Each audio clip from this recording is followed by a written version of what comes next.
All right. Welcome back, everyone. I am here with the most precious, wonderful soul, Christian Scott, who is a realtor with Keller Williams. But you've also you have a very colorful past as well, too. I mean, I do. pastor, you've delivered a kid, you've delivered a child. Is that what you were telling me No, earlier? that's the one thing that I have left in that family. The one Yep. thing. Yep. That was the one thing that I've missed out on. It's still on my to-do list. I think it's on my bucket list. Deliver a Oh, the baby. bucket list, Yeah. deliver a baby in the backseat of a car or something really crazy like that. But I am here talking with Christian today because, I've been doing this series on the DISC personalities. And DISC, of course, for those of you who are tuning in today and haven't heard the prior episodes here, DISC is a personality assessment tool. And it's a tool that I use with my private clients. So I know how to best communicate with the person sitting in front of me. So, and I love it because DISC is there's only 4 personality buckets: the DISC, dominant personality, your influential personalities, steady relator personalities, and your conscientiousness personalities. And each of those personalities, have different characteristics and that kind of, but it's super easy to be able to categorize people in one of those 4 buckets. So Christian is joining us here today because he's in my I bucket, my influencer bucket. But as we got to talking, you kind of have this IS I do. mix about you as well. I do. So My tell me world is, about your. yeah, my world is all about people. Let me build relationships, spend time with people. There's no such thing as a short conversation, as you and I found out quickly, right? We could have gone on all afternoon, just I getting to know, know I each other. know. And I'm like that. I'm like that with strangers. I told you my son Enzo, he's 16. Will go out and he'll say, "Dad, can you please not make a friend today?" Because he knows I'm going to just talk to people. I want people to feel like they're a part. Inclusion has taken on a new meaning, but I want people to feel included. I don't want there to be people to feel like an outlier at the party. I want everyone to say, "Oh, I'm going to come introduce myself to you, and then I'm going to introduce you to 3 of my friends, and Right. then let's do life together." And we're all going to Right? be connected and sing Yeah. Kumbaya, and we're going to love it. Yeah. And it's going to be great. And we're going to hug it out at the end. I love it. I love it. Okay. So the I personality, the Yeah, influential personality, is an extrovert and they're people focused. Okay. completely. It's interesting too. Of course, our I personalities are very enthusiastic, they're energetic, they're open, they love relationship with others. But the S personality, the steady relators, typically are more introverted too. So that's where your I probably Yeah. takes over a lot, is that you're very extroverted as well, Yeah. right? So here's how that balance kind of works in my world is the extrovert comes out in a group setting and I can just pour myself out to others. Love it, love it, love it. In my glory, happy as can be, um, living my best life. But unlike a lot of extroverts, to recharge, I need that alone time. Yeah. I need to step back. I'm an empath, so I feel other people's emotions. So being in that crowd, yes, I'm pouring out, but I'm also absorbing what they're putting out as well. And Yes. you need to Yes. recover from some of that. And Oh my and gosh. that's when the introvert happens in me. Yeah, I am totally with you. In fact, it was so interesting. It's probably been a month ago now. I Yeah. was at lunch with a woman that I've met here in the Dallas area, and I had budgeted an hour and a half for our lunch because normally we talk a lot and we have a lot Yeah. of business things to talk about and then personal stuff and that kind of thing. And about 35, 40 minutes into our lunch, the conversation was heavy, most on her part, just Yeah. very, very heavy. And I kid you not, Christian, I had to cut it short because I Yeah. could feel my energy just completely drain. Yeah. And I still had 3 meetings that afternoon and to go pick up kids and take kids to athletic events and that Yep. I had to keep my energy up. And Right. so I was like, okay, but I noticed that about myself. I was like, my energy is waning because Yes. she's sucking the life out of me, and I can't, and I love her, but Of course. I can't do that, Right. And Right. so, you and I were talking before I pressed record. When you took the disc the first time Yeah. and you got your results, you got your results. I'm sure some of your results, as an IS personality, you're like, yeah, I see that about myself. But were there any aha moments of just self-reflection, self-awareness that you had known about yourself, but maybe you really didn't know about yourself? I don't know. I'm Well, curious. it's interesting. So I've always been a big fan of personality assessments. My wife Anna despises them. And I'm like, ooh, another one. What can we go take? Colby Index? Yeah. Great. Enneagram? Here we go. Like, bring it on. I love that stuff. So I had done a lot of them and had a lot of self-awareness. So something like the DISC validates a lot of some of those inner thoughts that you're not sure how to express them to other people, but then you see it in print and you're like, oh, that's how I want to describe myself to my wife, so she understands why I reacted the way that I did. Yes. And it also gave me the beauty of DISC, like you said, there's only 4 categories. So when you understand where you are and you understand what the counter is to you, or what balances you, looking back at other relationships and understanding why there was tension. Because we, like we were saying, we want to communicate with people the way that we want them to communicate. And kids are no different, figuring out what your child's love language is. Well, what do they respect? If your child is like always praising you, then words of affirmation is probably going to be their love language, right? So, so quality time or gifts or whatever. It's the same way with DISC and with our communication styles, that we project what we want to receive until you have absolutely awareness of, well, no, people are different, and we all know that. But once you can classify them and say, oh, he just wants the bullet points. This one is going to want to know the financial impact. Give me the numbers. And when I look back at different stages of my corporate career and whatnot, I look and I think back to all of the project teams that I was on when we were making decisions regarding the company, the church, whatever. My first thought was always, well, what's the human impact? What's it going to do to the people? Because we feel, right? We feel very deeply, and we care about other people, and we want to know how they're feeling. Whereas typically people in leadership are that DC. Bottom line it. Yeah. Very, very logical, factual. Here we go. Yes. And so for me to look back and say, okay, now I understand why I came from that perspective and where they were coming from. Yes. Oh my gosh. So true. I know I was starting a story and before we hit record, and then we went off on another tangent. I never finished the story. This happens a lot with SI personalities as well, right? It's like I never quite finished that. But anyway, I remember I was telling you, I was working when I was in public affairs in government several years ago. I had a gentleman on my team. I will not say his name out loud, but I know he listens every once in a while, so he's going to totally know I'm talking about him. But he was a CFO. And the finance guy, and knew everything about school finance. School finance is very tricky. And I am the relationship dot connector, what butts need to be at the table to help us make certain policy decisions, that kind of thing. And I remember when we first started working together, I would bring ideas, thoughts, big ideas and thoughts to him, and to see about, okay, where could we pull money from certain buckets to be able to pay for blah, blah, blah, whatever. Sure. And I always felt like, and I ended up calling him, I was like, you're just the icy cold, wet blanket. Like every time I come to you, you're telling me why I can't, I feel like you're working against me. I truly did feel like it was just a battle, with him all the time. So long story short, we ended up having a facilitator come.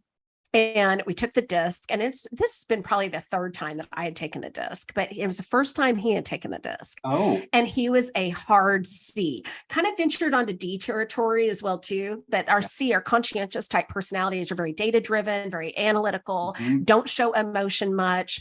He was a hard C. And Christian and I are I's, S. We love everybody, that we just want peace and harmony, and we just want to have a good time, And so anyway, but when I found out that this guy was a hard C, and this woman ended up coaching us through some things, come to find out, he was the guy who would poke holes, and I'm using air quotes, poke holes in ideas to try to help make them stronger. But he couldn't articulate that very well, of course. And so he ended up becoming one of my best buddies at the state agency. And I would go to him first to go, okay, Matt, I just said his name. Anyway, it's like, okay, Matt, poke holes, tell me what's wrong with this. So that way, when I bring it back to the full group, like we're rock solid and we're ready to start, like we're ready to roll. And part of the relational side that you and I can offer to those people that are poking holes is we can help them articulate it. Yes, right? 100%. We can not that they're necessarily going to understand the relational impact. Yeah.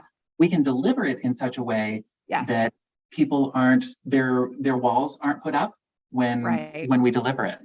Yeah. And funny enough, he would come to me for stuff like that. He would come to me and say, okay, I have this big thing going on. This is what I think I should say. What do you think I should say? So it was just but it started out so rough because I felt like he was the enemy. He felt like I was the enemy. Sure. And it's like, you have to see the strengths that you bring to the table on all sides. Yeah. So it truly starts with self-awareness. So I'm curious also, Christian, how do you feel like being an IS mix, that people lover, the good communicator? How was that help? You're in real estate. Yeah. So how has that been helpful in your business? And in contrast, how has that been challenging in your business too? Sure. So just a minute ago, you mentioned building relationships and connecting dots. We are connectors of people. That's what we do. And as a realtor, it's connecting people to properties, connecting them to lenders, to home inspectors, to title companies, to all these other vendors that we just build this great big network of people and resources and then bring them all together, right? So that's definitely been a blessing. The challenge, and we didn't talk about this earlier, but I know for me, I'm really good at conflict avoidance. I've taken it to an art form. So figuring out, when you're in the throes of negotiation, finding a way to be firm without wanting to offend anyone, and we never want to burn bridges, right? We never in this industry. You could always have another transaction with that agent, and I would rather have it end on a good note. So learning to focus on the win-win side of negotiations. It's not a win-lose. That comes from a scarcity mentality. Having an abundance mentality helps you understand that we can all get the results that we're looking for. Right. We might have to get creative, and that's okay, because there are opportunities and options available to us when we bring in the right resources. So then we build our sphere of influence, build our network. Do you find that when you have to, and that's where I was telling you earlier, that's where I typically go a little bit more D, is because confrontation. But as I always tell my husband, it's like, I'm not going to be a jerk about this. And he's like, I know you're never a jerk about it, but I will always preface me going into a hard conversation by saying, I'm not trying to be a jerk about this, but blah, and I will say this much. It kind of sucks the life out of me too. When I have to go, be that confrontative person, I can do it. But it really does take a lot of energy, and I've got to replenish that energy after I do it. Do you find that as well too? For sure. Yeah. And there are times that, I'll bounce the ideas off of my wife. There have been times that I've had the hard conversation on the phone, in the car, with my wife listening, and gotten off and said, okay, what was I out of line? What could I have done differently? And so using those people with complementary skill sets to balance us and to grow from those opportunities. If we're gonna have the life sucked out of us by having a confrontation, we better learn something from it. 100%. Like, what is the learning opportunity here? Yes. Oh my gosh. Yes. Yeah. Oh, yeah. It was just so funny. This past weekend, without delving into too many details, had a conversation with my husband that was stressful, and but at the end of the conversation, I always loop it back around and go, okay, so what is the action step for next time? The next time that this thing happens, like, what is our action step? How are we going to close the loop? How are we going to make it better? Because I want to be able to sleep well, and I want to be able to get along well, but we've got to make it better the next time too, Agreed. And so that brings up a great point, because, so far we've been talking about DISC in a business context, and and it applies to all of our relationships. So It in our does. marriages, you've got the 4 quadrants, but you've still got male brain versus female brain. And we're Yes. gonna see and hear and say things very differently. And so Right. almost having, you almost want to have a safe word to be able to say, hold on, the way you reacted to what I just said, I don't think it came out right. There's a disconnect between your reaction and my words. I don't know what it Yeah. is. Yeah. Oh And my being- gosh, that is being so vulnerable. true. Yeah, being vulnerable to be able Yes. to step back and say, help me understand what you just heard, because it's not what was going through my head. Yeah. But maybe it came out wrong. Right. Yeah. Yep. Yes. Well, there's plenty of times that we're like, did I already tell you this, or did I just think it? And because we have the conversations in our head. Yes, it's so true. Okay, so then tell me this much. What Yeah. is the most challenging personality that you feel like you've had to, whether it be in work and life, whatever, Yeah. but what Yeah, are for- those challenging personalities for Yeah. you? For me, it tends to be the C's. You know, Okay. a D, someone who's Same. very driven. I can follow that. I can understand that. I can find their motivation and I feel like I can understand them, because it's easier for us to create hopes and dreams for ourselves. So that goal creation leads us Yes. towards the D. Yeah. On the C side, when you take emotion out of it, I'm lost. So hard. It throws me bad. I So know. when I can't get a read on someone, like, I'm not sure what to do. And then it feels personal, right? Because we want everyone to like us, right? We want to be everyone's friend. And so when Yes, someone doesn't like us, we don't know what to do with it. I know. And the C, Yes. the C's, I don't know if they like me or not, so I don't know what to I do know. with it. I don't know. I totally hear you. Oh my gosh. Yeah. You know, I was coaching a C personality, hard C personality. Was this your wet And- blanket C? No, no, it's different. It was a different C, an actual client who's paid me money C. Okay. That was a colleague C, but nevertheless, she and I were talking, and, she was really upset because of a deal that did not close the way that she wanted it to close. And she really thought that it was going to close. And it was a big deal too. Lots of money on the line. Mm-hmm. And she took it very personally when they didn't select her, and we were talking about it. And she goes, I just want to know what I need to do. Typical C. What do I need to do? Because they're fearful of making a mistake. So it's like, what do I need to do to make it better? Yeah. And my response, I remember my gut response to her was, sister, the energy that you put out into the room is the energy that you will receive. Right. It's so true. So if you're walking in to potential new client meeting, and we're talking millions of dollars potentially on the line, and you know that they're not a New York-based firm, they're a Southern-based firm, and these are Southern people, and you're walking in, not smiling, not making eye contact, not showing warmth, and these people they're not going to trust you. They're not going to feel the love. They're not going to feel the trust, and the energy that you put out is what you're going to get back. You're going to walk out of the room and they're going to say, bless your heart. And you're going to think it's a compliment. Yes. And then understand Southern dialect. Yeah. Yes. And it was just such but I'll say this much though. Oh my gosh. She was just like, okay, that makes sense to me. I mean, she needed a tactical solution, right, to be able to go, okay, how do I fix the problem? I fear making a mistake. How do I fix it, moving forward into the future?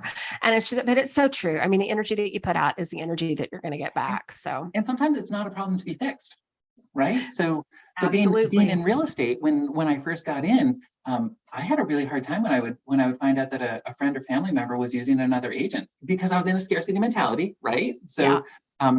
Before I broke into the abundance, Anna and I were talking about it, and she knew how personal I was taking it.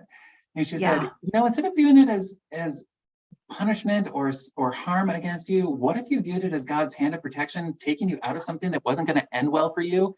And if he's taking you out of something, don't you think he has something better for you? I'm like, oh, So then it became kind of a game of, okay, well, it wasn't then. Well, then who is it? Who am I supposed to go help? And then you start looking for the person that you're designed to serve. Ooh, yeah, I love that. And that's your S. Like, who am I here to serve? Who am I Right. here to serve? Right. I love it. Yeah. Okay, so I want to ask you one more question and we'll close this thing out. But have you thought about, okay, so how your personality type and how you go about making, and I'm going to say big purchases. Like if you are hiring a coach to help you, or you're hiring somebody to be on your team, or you need to buy that big product, whatever that big thing might be. What are your buying tendencies as that IS mix? Talk to me about that. Yeah, with coaching and business, and you say buying purchases, and I'm gonna spin that to the investment, the syndications that we're a part of, and it is very relational for me. I need to feel like I've made a connection with someone. My insurance guy, we had a connection going back to high school. And so we had established trust. My business partners with the syndications, they're people that got to know on a personal level, and then vetted their business acumen, right? And it's that way in business. You know, when I'm talking with potential realtors, if we as eyes, we tend to see the good in people, right? So sometimes I can see the potential stronger than they can see it, but as long as they've got the desire, we'll work through it together and bring them to that next level. Someone once said, until you believe in yourself, borrow my belief in you. And I think that's something that as eyes, that's something that we offer. That we're going to see the good in you. We're going to encourage you and lift you up. And then your coaching and consulting business, same thing, right? You see the solutions before they can see them. I know. Right? And you're like, oh, this is so clear because we have an outside perspective on it. Yeah. And sometimes your clients probably have the right answer, but people just need to hear the answer in a voice other than the voice inside the head. So I know we're just speaking the same truth that they already know a lot of times. Right. But it is so funny, this whole external validation. We all need it from time to time. We just do. And anyway, do you find that there are certain personalities that you tend to work more with, whether that be colleagues in your business, clients that you're working with? Because I find, and I'll just tee this up by just being brutally honest, I find that the clients that I typically have the best connection with, the frankly, the most impactful relationship with, and they're seeing results too, are my IDs, my ISs, those types. Those are my people. Do you find that with you as well too, or no? It's not necessarily their disc. It's something even simpler. It's gratitude. People who can experience and express gratitude and look around and see the blessings in their lives. The biggest challenges are the Eeyores of the world, that poor me, the people who can't get out of their own way to get out of the victim mentality. The people who feel and express gratitude, they're just a joy to work with. Oh my gosh. I have a friend who lost her sister almost 2 years ago. And her sister was always filled with gratitude. And to honor that, I don't know if she found the phrase or coined the phrase, but hundreds of us have taken it on, Gratitude Tuesday. So Tuesdays, just taking time to either make a post or express gratitude to someone, taking a few minutes to say, hey, Heather, I'm so grateful that Keely introduced us and that we get to build this relationship together and explore life and business and all the dynamics of relationships. Oh my gosh, I love that. Yeah. Christian, this has been so lovely. I just have Heather, I've so enjoyed this conversation. And before. Can't wait to meet you in person. We need to spend some time together. So if you want to see some foliage, it's foliage season here in New Hampshire. Come on up. Yeah. Otherwise, next time I'm in Dallas, we'll connect. Absolutely. Okay, so tell us, how can people connect with you? Are you on Instagram, LinkedIn? Tell us where to find you. LinkedIn and Facebook. Just Christian Scott. It's Christian Scott is either me or a world famous trumpeter. I'm not Yes, the there talkative, so go is. for the other one. Yeah, I'm the other guy. Yeah, I love it. And email is just christianscott@kw.com. Would love the Perfect. opportunity to chat with y'all, have a virtual coffee, and just do life together, because this is I what love it's. it. We're not made to go through life alone. We're supposed to be in community No, together. Let's create it. agreed. I love it. All right. Thank you so much for joining.